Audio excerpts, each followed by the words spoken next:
What is up, guys, and welcome back to the channel. Today's reaction video is 8 wild animals I, aka Lawrence, only encountered after moving to America. Obviously I'm not Lawrence, this beautiful man on the screen is.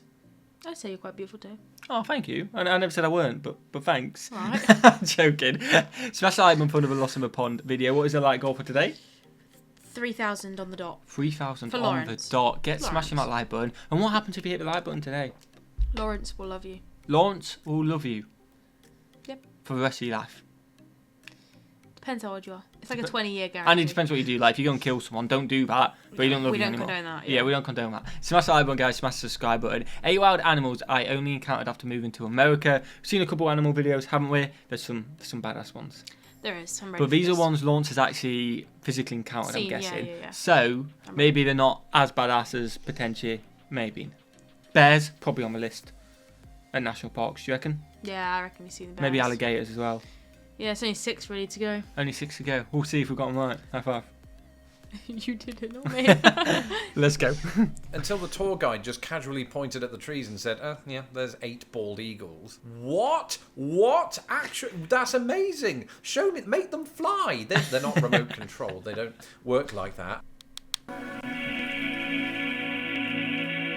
Hello, I'm Lawrence, and I'm on a quest to uncover all of the memos that Britain and America lost in the pond, and one of those pertains to nature, specifically wild animals. It feels like quite a while since I've seen any wild animals, unless you count my cat, who is an animal and is wild. And Go so on because I'm Instagram. still in We've gotta check quarantine, it out. I crave nature. I thought this would be another good addition to the spring series that I've been doing. We've looked at the uproarious nature in which both countries have introduced invasive species to one another. We've also looked at how Britain doesn't have anything on America when it comes to domesticated pets. And so I thought it would be interesting, particularly for you Americans, to see kind of how unique some of your wildlife is. Some of the animals on this list, I should say, are endemic not just to the United States, but North America, sometimes South America, and then you will find sort of instances of some of these dotted around the planet, but none of them cropped up in Britain, with the very possible exception of this.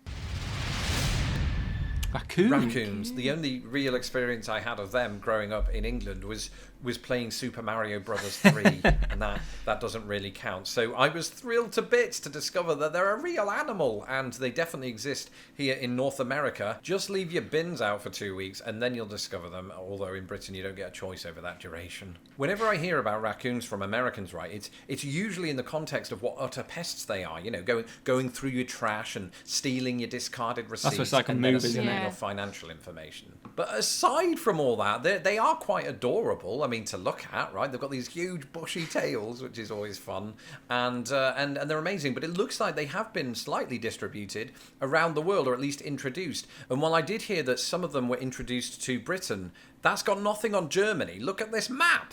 It's off the charts. I had no idea that Germans were so acquainted with raccoons. Wow. Same with Japan. So that Japan. That explains the raccoon suit in Mario 3, though it doesn't explain why Mario turns into a statue while wearing one. Do raccoons do that in Japan? I have no idea. And that's because I didn't grow up with them or live in Japan. Yeah, never seen a raccoon, have you? Never. In person, obviously you've seen it on the movies, obviously seen it in Mario as well, but yeah. Never in Britain. Groundhog, though. They have Groundhog Day in America. I know that. They do have Groundhog Day. I know that. But isn't Groundhog Day... That's not a day we have every year, is it? Is that not like a saying? I think it's when... No, it is. I've seen it on the YouTuber I watched. That the kids have like Groundhog Day at school. And it's the day that the groundhog apparently came up. Or something like that. Oh, okay. I'm sure it is an actual day every single year. Please let us know in the comments. I've seen it I like 4 you. times on her videos, and I've watched it for like 4 years, so that would make sense. Let us know in the comments on that. He might even say it. I only recognise it from... He probably will, but I only recognise it from movies. I'm like, this is Groundhog Day today, you know? No, it definitely is an actual thing. There you go. Definitely. Every day is a school At least day. in California, because that's where she's from. Whether you call them whistle pigs, woodchucks, or groundhogs, it's the same animal, essentially, and they're to be found mostly, when we're talking about America, in the eastern portion of the United States, which probably explains why I've encountered one. I lived in Indiana for about 8 years before moving to Chicago, and especially while I lived in rural Indiana, you saw all manner of wildlife, and one of these was no exception. They love to burrow, don't they? And then they emerge from that burrow, usually on February 2nd.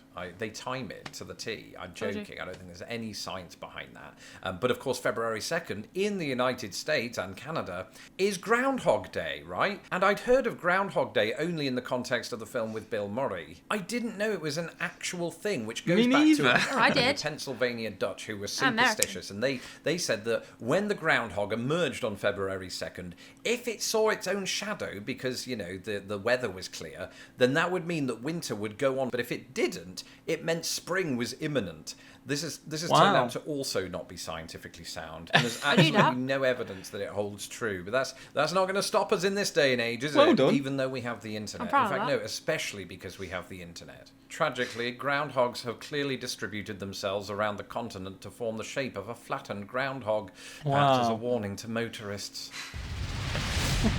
Skunks. So I remember my first over the encounter. hedge. I was thinking skunks because on the first one, I was kind of like a raccoon. I was like, isn't that a skunk? But then I thought, no, it isn't. I only know of skunks from Over the Hedge movie. The movie Over I the have Hedge. seen that movie. That's the only reason. I can't remember it though. But they spray, don't they? Yeah, they spray, and it stinks. Yeah, it stinks. There you go. I'm actually American at this point. I would have almost put skunks with raccoons. Did you think they're the same thing? Yeah. I did for probably about 10 seconds, but then I stopped myself from being an idiot, and now I've just exposed myself. With a skunk. But it wasn't with the mammal itself, but rather with its zesty and intoxicating aroma. How I miss the outdoors. Somebody needs to make a skunk-based perfume. That would be... we checked. They have, in fact, done that, which is... pretty bizarre because for my British viewers, I was joking a moment ago. It's one of the most pungent and nasally raucous smells you'll ever experience, and you'll know it when you smell it. At first I had to ask though, because I started to think that Indiana just naturally smelled like arse. And it wouldn't have just been Indiana. I mean, striped skunks are found more or less in the entire United States, and some people keep them as pets. And what I want to know right now is, how's quarantine working out for you? I mean, do you let them in the house? Do they let rip in the kitchen? I've heard that odour is only emitted when they feel threatened. So I suppose, presumably, since they're a pet, that's not very often. Although if my cat's anything to go by, it'll be every time the garbage men turn up. And then it's just competing smells. Wow. Don't be fooled by the name. This beautiful creature, the Virginia... What name was that? Sorry, I missed Virginia opossum. Don't be fooled by the name. This beautiful creature, the Virginia opossum, can be found in many quarters of the United States. In fact, if you remember that video I did recently on trees, the distribution of opossums seems to be loosely connected to the distribution of forests. Okay, now, as I discovered on sense. Twitter this week, if you live in Minnesota or Wisconsin and you're looking at this map and thinking, why aren't my opossums represented? That's not fair. It's because this map is slightly out of date, but I do understand that some have ventured up into those two states. The bigger question about this map, though, is what the heck is going on the Washington-Oregon border? It looks like some sort of marsupial boundary dispute. That's the Columbia River. The Columbia River runs along that border. Why don't you find opossums along other riverways as well on this map? I'm not sure there's a lot of love out there for opossums, and it's easy to see why. They generally look quite silly, unlike these adorable bastards. A little bit scary.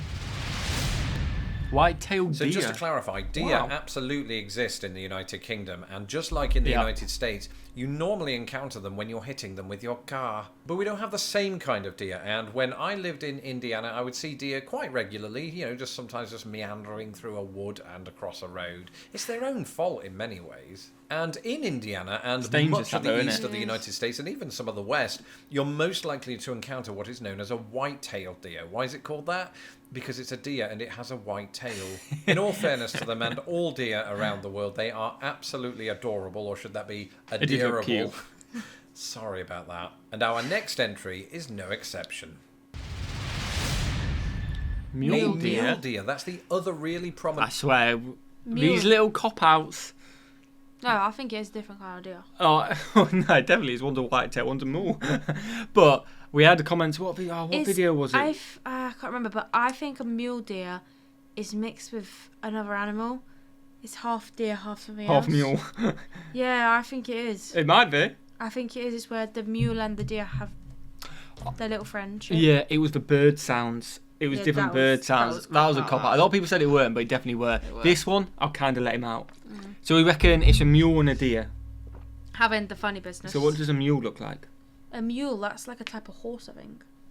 Not a type of horse, but I think it looks similar to a Wow, horse. a deer on a horse. Let's see. I feel like I'm But on a roll. I honestly have no deer that clue. you'll find in the United States, specifically out west. Now, I obviously live in the Midwest and I spend most of my time here, but I have encountered a mule deer. Not here, but in Salt Lake City. I did have to clarify with the internet this week that that is what this is, but you can tell. Nah, I was in fact, there are a number of ways you can tell. Number one, make sure it doesn't have a white tail. One of the subspecies of a mule deer is the black-tailed deer. But if you're not so inclined to look at its arse, then rearrange the letters and look at its ears.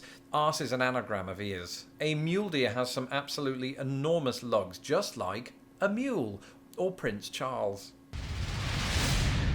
So it's just The got. ball It's It's got like. you know what? I'll let you off because It's got look. It looks like one. it was named after it, kind of. So I'll let you off. That was a good shout. Eagle. Now, you I'm on a don't good roll usually today. find America's national bird hovering over the skies of Chicago. And outside of seeing this one at Indianapolis Zoo, I don't think I'd really encountered them in the wild until that trip out west. It was amazing. I was in Coeur d'Alene, Idaho, and I was taking one of those boat tours of the big lake. It was beautiful, right? But I wasn't expecting much more than just a nice, relaxing boat ride with beautiful scenery. Until the tour guide just casually pointed at the trees and said, "Oh, yeah, there's 8 bald eagles." 8? What? Actually, that's amazing. Show me, make them fly. They're not remote controlled. They don't work like that. And I think one of them did. It hovered down toward the water because they generally populate themselves around large waterways because they're keen on fishing. And they're an absolutely stunning animal. I mean, they look amazing. I mean, look at those They are talons. stunning, to be They fair. But here's They an look interesting sweet. fact about They them. look powerful. They're not bald. Right? The name actually comes from the fact that when that name was given, the word bald just meant white-headed. And all I can think is, Okay. has anybody told the birds? I bet they're really self-conscious. Why do I think they're bald? Coyotes are found all across the United States, to the extent that many years ago, during this past February, one even showed up outside of our door in Chicago. Wow. Between these 2 narrow fences that we have outside, it had gotten itself stuck, which really didn't do anything for tired old coyote stereotypes perpetuated by Looney Tunes. Now, before I could get to it, it had actually freed itself, which is a shame because I just turned to my wife and said, "Oh, can we get one?" They're not domestic animals, so don't get any bright ideas. They eat small rodents, they eat rabbits, and they attack chickens, so it's sort of like me when I was 9. You know, be careful of them, be wary. They don't typically attack humans, but it has been known to happen in the past. And I thought I should just mention that as a kind of warning to any British people or anybody coming to the United States that sort of encounters these and thinks they're just a general dog, because they are from the canine family. I can kind of see it, Maybe you don't know. pet them. All that said, to bring this video entirely full circle, they also hunt and sometimes kill raccoons, which is sort of the real-life equivalent of the T-Rex eating the raptors in Jurassic Park. That's it for this episode. Let me know in the comments There you below. go. Go and check Lawrence out. His link will be in the comments, in the description below. That was good, wasn't It it? was a good video. Yeah, interesting. No coyotes for us, which is good because it keeps us safe. Yep. Smash that button if you enjoyed it. Smash the subscribe button. Any shocks on there? No, not really. I kind of, as you were saying, I kind of remembered that they existed. If that makes sense. Yeah, I think it was a weird one. I think like I with wasn't raccoons, I wasn't. skunks. I didn't know what to expect. So. No, me neither. And like with raccoons and skunks and stuff like that, you know they exist, but I've never seen a skunk No. I don't because call you that. see it on TV Yeah. quite a lot. But when you think about it, going, oh yeah, I've Yeah. never actually seen a skunk. Yeah. You know what I mean? So it kind of just makes you realise, oh yeah, they're not actually in the UK. Yeah. It's just from TV and stuff Yeah. like that. Smash that button if you enjoy it, guys. Smash the subscribe button. We would seriously appreciate it. Hit that notification bell while you're at it. Why not? What should we do? Have a fantastic day. And we'll see you legends in the next one. Peace.